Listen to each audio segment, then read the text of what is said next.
क्या केवल भगवान का नाम सुनने से किसी का जीवन बदल सकता है? क्या सच में ऐसा संभव है कि एक साधारण जीव केवल नारायण नाम सुनकर अगले जन्म में मनुष्य बन जाए? यह एक अद्भुत पौराणिक कथा है जो हमें बताती है कि ईश्वर के नाम में कितनी अपार शक्ति छिपी हुई है। भगवान विष्णु शांत भाव से शेषनाग पर विश्राम कर रहे थे। उनका स्वरूप इतना दिव्य और शांत था कि उन्हें देखकर मन में प्रश्न उठता है, सर्पों के राजा पर विश्राम करते हुए भी कोई इतना शांत कैसे रह सकता है? परंतु वह तो भगवान हैं, उनके लिए सब कुछ संभव है। एक दिन देवर्षि नारद वैकुंठ लोक में भगवान विष्णु के पास पहुँचे। उन्होंने विनम्रता से कहा, हे प्रभु, मैं आपके दिव्य नाम की महिमा जानना चाहता हूँ। भगवान मुस्कुराए और बोले, यदि तुम मेरे नाम की शक्ति जानना चाहते हो तो मृत्युलोक जाओ और किसी जीव के सामने मेरा नाम उच्चारण करो। नारद जी पृथ्वी पर पहुँचे। उन्होंने देखा कि एक छोटा सा कीड़ा धीरे धीरे जमीन पर रेंग रहा था। नारद जी ने उसके सामने कहा, नारायण नारायण। जैसे ही कीड़े ने भगवान का नाम सुना, वह तुरंत मर गया। नारद जी बहुत आश्चर्यचकित हुए और तुरंत वैकुंठ लौटकर भगवान से बोले, प्रभु, यह कैसी महिमा है? आपका नाम सुनते ही वह कीड़ा तो मर गया। भगवान मुस्कुराए और बोले, फिर से मृत्युलोक जाओ और इस बार एक तितली को मेरा नाम सुनाओ। नारद जी फिर पृथ्वी पर गए। उन्होंने देखा कि एक सुंदर तितली फूल पर बैठी हुई है। उन्होंने फिर कहा, नारायण नारायण। नाम सुनते ही तितली भी तुरंत मर गई।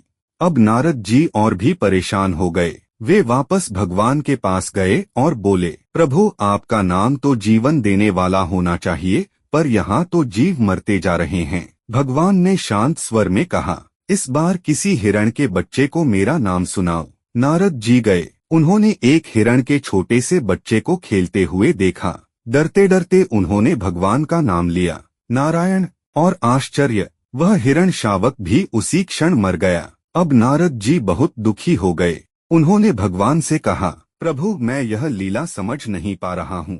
आपका नाम तो तारने वाला होना चाहिए, पर यहाँ तो जीव मर रहे हैं। भगवान मुस्कुराए और बोले, एक बार और मृत्युलोक जाओ और इस बार एक नवजात बछड़े को मेरा नाम सुनाओ। नारद जी अनिच्छा से गए। उन्होंने देखा कि एक गाय का छोटा बछड़ा खुशी से दूध पी रहा है। उन्होंने धीरे से कहा, नारायण, और वही हुआ। बछड़ा भी तुरंत मर गया। अब नारद जी घबरा गए। वे दौड़ते हुए भगवान के पास आए और बोले, प्रभु, बस कीजिए, मैं नाम की महिमा नहीं जानना चाहता। भगवान विष्णु मुस्कुराए और बोले, ऋषिवर, इस बार किसी जीव को नहीं, बल्कि एक मनुष्य को मेरा नाम सुनाओ। काशी नरेश के यहाँ एक पुत्र जन्मा है, उसके कान में मेरा नाम कहो। नारद जी डर रहे थे, पर भगवान के आदेश से वे काशी पहुँचे। वहाँ राजमहल में नवजात राजकुमार के जन्म का उत्सव चल रहा था। राजा ने नारद जी का स्वागत किया और कहा, महर्षि, कृपया मेरे पुत्र को आशीर्वाद दें। नारद जी धीरे धीरे बच्चे के पास पहुँचे और उसके कान में कहा, नारायण नारायण। जैसे ही बच्चे ने यह नाम सुना, वह अचानक उठकर बैठ गया और बोल पड़ा, प्रणाम महर्षि। नारद जी आश्चर्य से भर गए। उन्होंने पूछा, बालक, तुम कौन हो? राजकुमार बोला, महर्षि, क्या आपने भगवान के नाम की शक्ति नहीं पहचानी? मैं वही कीड़ा, तितली, हिरण का बच्चा और गाय का बछड़ा हूँ। भगवान के पवित्र नाम को सुनकर मैंने उन शरीरों को त्याग दिया और आज मनुष्य जन्म प्राप्त किया है। यह सुनकर नारद जी के सभी संशय दूर हो गए।